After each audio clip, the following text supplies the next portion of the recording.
Good morning. How are How you are doing? you this morning? I'm doing amazing. How are you doing? Doing very well. I'm Deb Haddock, the one that's been bugging you with emails. You're okay. Thank you for being here this morning. I am going to introduce you to our audience and to the judges, and you don't know who's who. And then I'll we'll get started, okay? Okay, thank you. All right. Our first participant this morning is Nayeli Ramirez. Take a deep breath, Nayeli, and when you're ready, you may begin. Hello, my name is Nayeli Ramirez, and I'm here to present the four-way speech, the four-way test speech. And it's of the things we think, say, and do. Is it the truth? Is it fair to all concerned? Will it build goodwill and better friendships? And will it be beneficial to all concerned? So with truth-wise, I feel as if we kind of mix our emotions and feelings at the same time.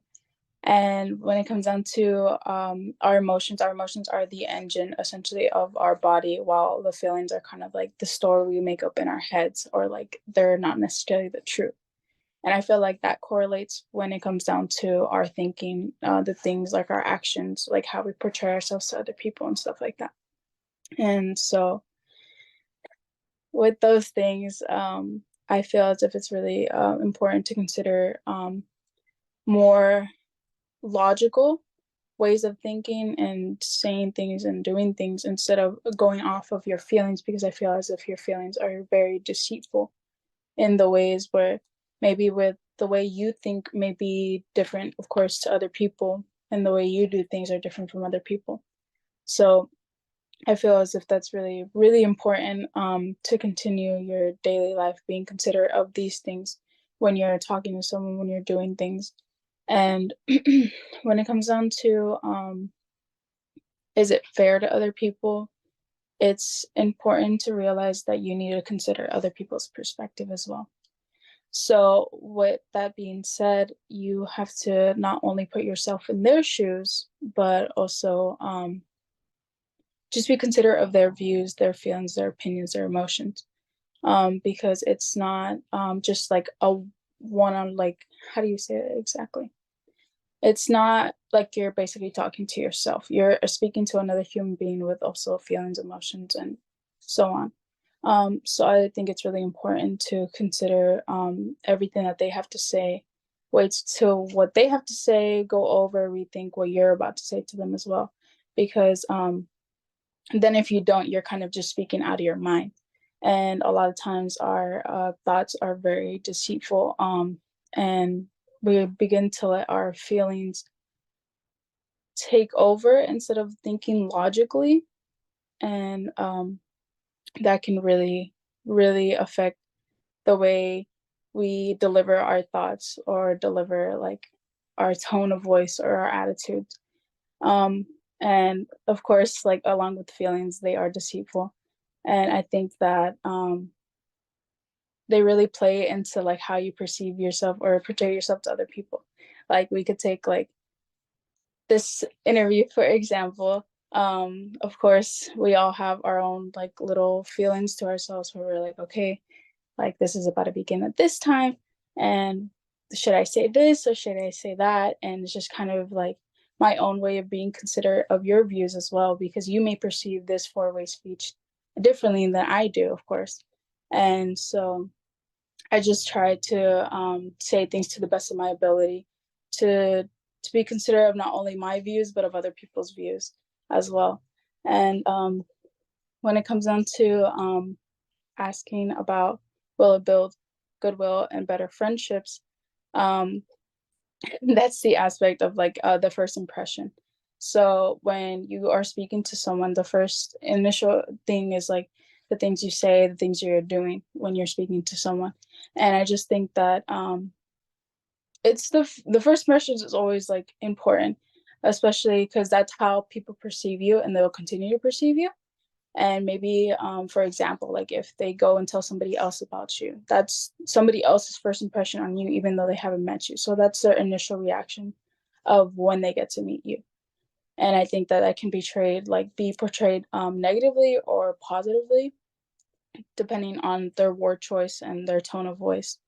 And so I think it's important to not only just go off of what you think, but to initially take action and truly meet that person for yourself, to get your initial view on them as well, not just kind of going off of what others are saying, because then that's not part of being fair, because you're just going off of your own interest and your own like ideas of the person.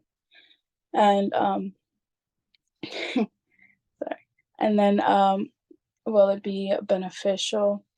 So when it comes down to that, I feel like humility really plays into that, because you can benefit from taking the four-way speech and applying it to your life, as it'll build humility in your life. Because I feel like many people associate humility or humbleness with completely lowering yourself and like degrading yourself. But in reality, it's just being able to consider other people's perspectives or views without having to be selfish or having to just say things that are in a way just only consider your views or your opinions. I feel like that's very, very important to continue in your daily life with approaching people in such certain ways, to because you're essentially sending people off with the first impression of you, either negatively or positively, and that's how they'll continue to perceive you until you maybe make a change or something of that sort. And then I feel like I can really apply the four-way speech to my life as well, as I take that into my workplace, because we really value our customers, and we don't see our customers as an interruption. We honestly see them as a way to carry our first impression on them throughout the rest of the day, that will make an impact on them, send them off with maybe a smile, a laugh. So we really like to consider when we're speaking to them, really being eye contact, being really engaged in our conversations with them, as it lets them know that they have somebody to rely on within that certain moment and when they're being sent off as well, because you truly never know what's going on in someone else's life. And you can't just automatically perceive that from one little interaction as well, because people can kind of alter their personalities or just kind of alter the way they act around you, maybe differently. And maybe they could be the most positive person in front of you, but maybe at home they're a little bit differently. So I feel like it's always important to consider their feelings and emotions as well, because you just truly never know what goes on in someone's life. So I think it's important to always consider other people's feelings as well, when you're speaking to someone, or when you're thinking things or saying things or doing things, because sorry about that. Like a little bit of a dry mouth right there. But I feel like we just dictate a lot of our actions and stuff like that off of our feelings. And I feel like our actions are kind of, or words are kind of pointless without actions, because you can continue to say things, but it isn't until you take action that it really perceives who you truly are to other people. And same thing along with your thinking, that really falls in line to the way you deliver your words as well. So just kind of really taking in these questions and applying it to your daily life, and not like in the way where you're super strict on yourself, like, oh my gosh, like this, I have to do this, like I have to think this. No, it's just good to like at least be considerate, and like when there's moments because you thought it felt right within that moment, it's important to consider that within that moment and be like, okay, maybe is this the truth? Is this my feelings? Is this the truth of what I'm thinking? Is my brain, is my feelings altering that? Is this about this person the truth because somebody told me this? Like, it's just really important to apply these aspects to your life, because then if you don't, then you're kind of just living off your own selfish ways in a way. So I would say that's my interpretation of this four-way speech test. And I thank you for your time and effort. Thank you, Nayali. What we're going to have you do is log off and then log back on at about 10 o'clock, and we'll have the results. And if we're not quite done by 10, you'll just be in the waiting room, and then Diane we'll let you in. Okay. Okay, thank All you right. so Go put your feet up and go get a big glass of water. thank you so much. Thank you, Nayeli. Good morning, Edwige. Did I pronounce that properly? Hello. Hi. Did I pronounce your first name properly, Edwige? Yeah. All right. Now we'll see if I can butcher the last one. But anyway, good morning. Thank you for being here this morning. I'm Deb Haddock, the one you've been communicating with. I will introduce you to our audience and judges. And then when you are ready, you take a deep breath and you begin. Our next participant is Edwige Ishimwe. Yep. And when you're ready, Edwige, you may begin.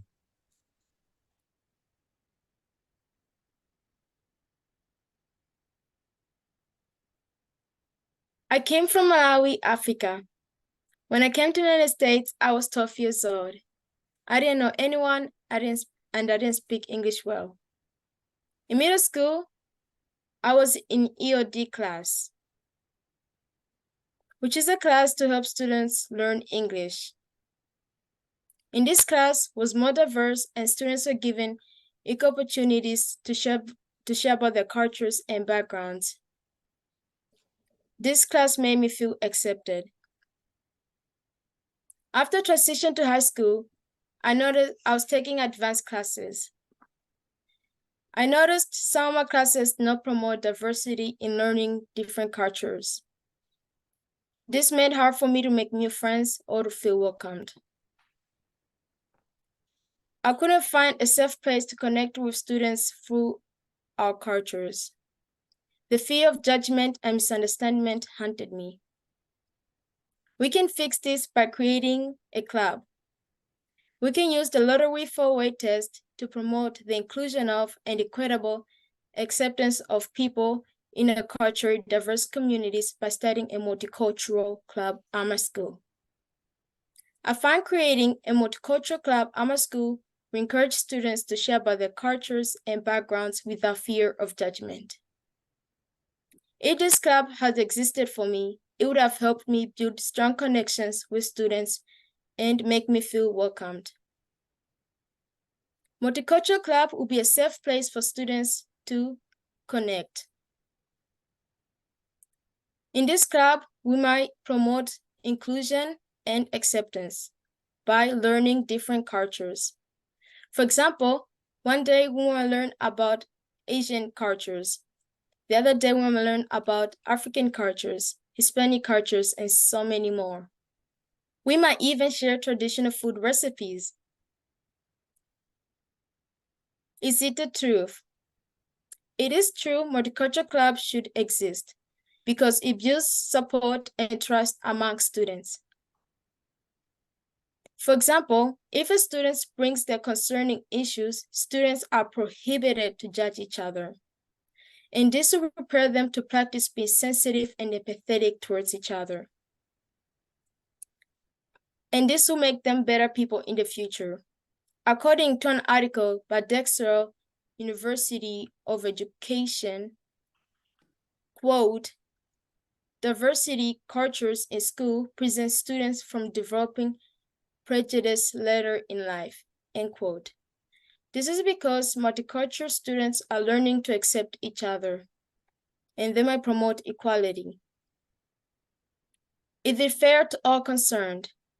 Multicultural Club is fair to all concerned because we prepare students to strive in diverse society. No, Multicultural Club is fair to all concerned because no discrimination or any bias against any cultures or beliefs. And the Multicultural Club will be open to all students from different cultures, backgrounds, racial identities, and so many more. This will prepare students to promote equality. We will set clear and fair rules to promote equality, like equal opportunities. For example, according to an article by Mark Deere, quote, access to equal participation and opportunities promotes equality and diversity in schools. This is because, end quote, this is because students are learning to promote equality, and students are given equal opportunities to share about their cultures and backgrounds.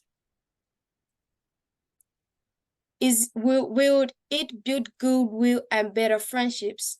Multicultural Club will build goodwill and better friendships because we're preparing students to strive in diverse society.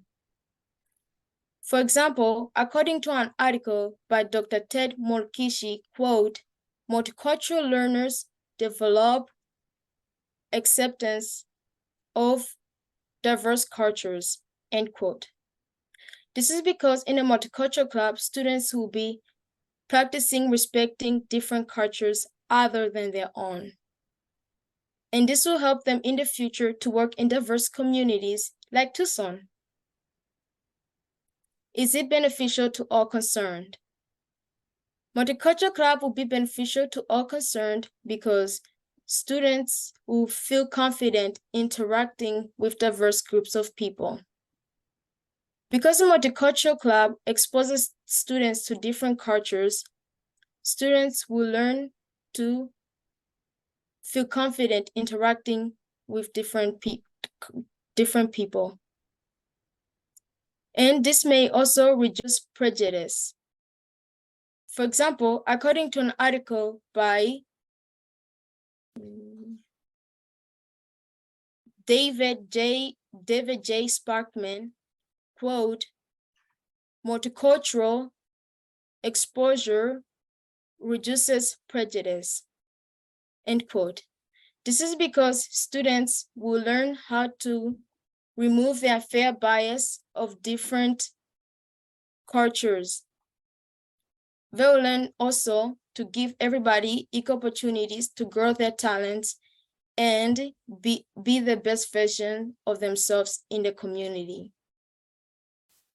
In conclusion, we can use the lottery four-way test to promote inclusion of and equitable acceptance of people in a culturally diverse communities by starting a multicultural club. This is because it is the truth, it is fair to all concerned, it will build goodwill and better friendship, and is beneficial to all concerned. And I hope Multicultural Club will inspire students to creating clubs at their own schools. Thank you. Thank you, Edwige. You can log back on at 10 o'clock, go take a very deep breath, put your feet up, and we'll see you at 10 o'clock. All right, Thank you, sweetheart. Good morning, Raquel. Good morning. How are you this morning? I'm good, thank you. Good. Well, I'm Deb Haddock, the one you've been communicating with, and I'm going to introduce you to the group, and when you're ready, you may begin. All right. Our next presenter is Raquel Rodriguez. When you're ready, Raquel, please begin. Okay, hello everyone. My name is Raquel Rodriguez. I'm a senior at Walden Grove High School, and today I would like to address an issue that is important to me and my community. That is the role of student councils and elections in promoting inclusion and equitable acceptance of students at schools. Going into our evaluation of student councils, we can ensure that it's not abiding with the Rotary four-way test, a good guide of set principles. First, is it the truth? Yes, it is the truth that as we're looking at it, this student councils are just a big popularity contest. I would like to see the truth as both sides of each group of marginalized students and those popular students come together and collaborate on their ideas. Is it fair to all concerned? No, it is not fair to all concerned because, like I was saying, for those marginalized students, their ideas are not being heard and seen based off what group they're in, Will build goodwill and better friendships. Yes, this will be able to build goodwill and better friendships as both sides are collaborating on ideas and working together to shape school policies and activities for students at schools. Will be beneficial to all concerned. Yes, this will be beneficial as for these students that feel like their ideas are not being heard or seen. This will be beneficial for them to ensure that when they're running for student elections, that they have these qualifications and skills and leadership abilities across the board. Applying these principles of the Rotary four-way test is important because it goes by whether students are being fair and honest and building those good friendships. And it's also good to make sure that educators and students are being seen as valued and supported and represented across the school and for students experiencing their high school experience. Thank you.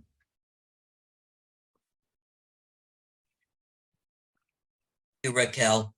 We're going to have you log off, and then at 10 o'clock, log back on, and we'll have all the results, okay? Go Okay. take a deep breath. All right, thank you. Thank you, Raquel. Well, welcome back, ladies and everybody. Before I announce the places, I'm going to ask you to each of you to reintroduce yourself, but this time I want you to tell everyone what school you go to, what grade you're in, and what Rotary Club sponsored you. Okay? And I'll just start up here with Edwige since you're on that row. My name is Edwige Ishimwe. I go to Palo Verde High Magnet School. And the club that sponsored me is Mrs. Hughes. Oh, and it is the Pantano Rotary Club. And what Yeah. grade are you in this year, Edwige? I'm 12th grade. You're a senior. All right. Nayali? Hello, my name is Nayeli Ramirez. I am a senior at Hillard High School, and I am sponsored by the Foothills Rotary Club. Yuma. Your Yuma cut out. So Yuma Foothills. All right. And Raquel? Hi, I'm Raquel Rodriguez. I go to Walden Grove High School. I'm a senior, and I'm sponsored by the Valle Verde Rotary Club.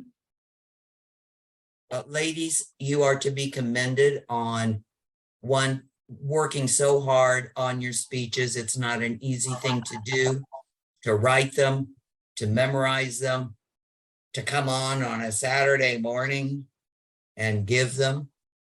We appreciate it, and you're all to be commended. And I say every year, I'm glad I'm not a judge. But what I'd like to do is start out with our third place winner, who will receive a four-way test plaque, challenge coin, certificate, and a check for $250. And that is Nayeli Ramirez. Congratulations, Nayeli. Appreciate it.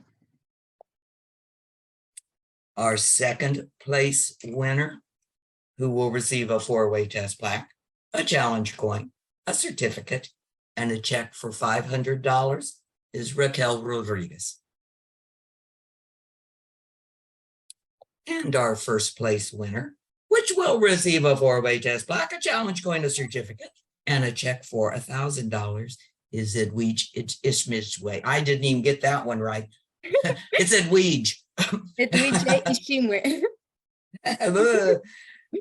Congratulations, girls. You worked very hard and you gave up time to do this, and it is greatly appreciated by all of us. You always make all of us proud of the young people in our Rotary district. We all know what great young people are out there, and it's greatly appreciated. Now, I will, Marilyn, you and I can hook up rather than mail it because you live here in town. Right. But Dit and Mary, I can mail the plaque and the checks and everything to you. And then you can present them at your clubs if you would like and do it that way. Sounds We good. love Okay. And I don't know if, unless I can convince somebody to do a road trip to Yuma with me this time, one of these days did. But anyway, congratulations, ladies.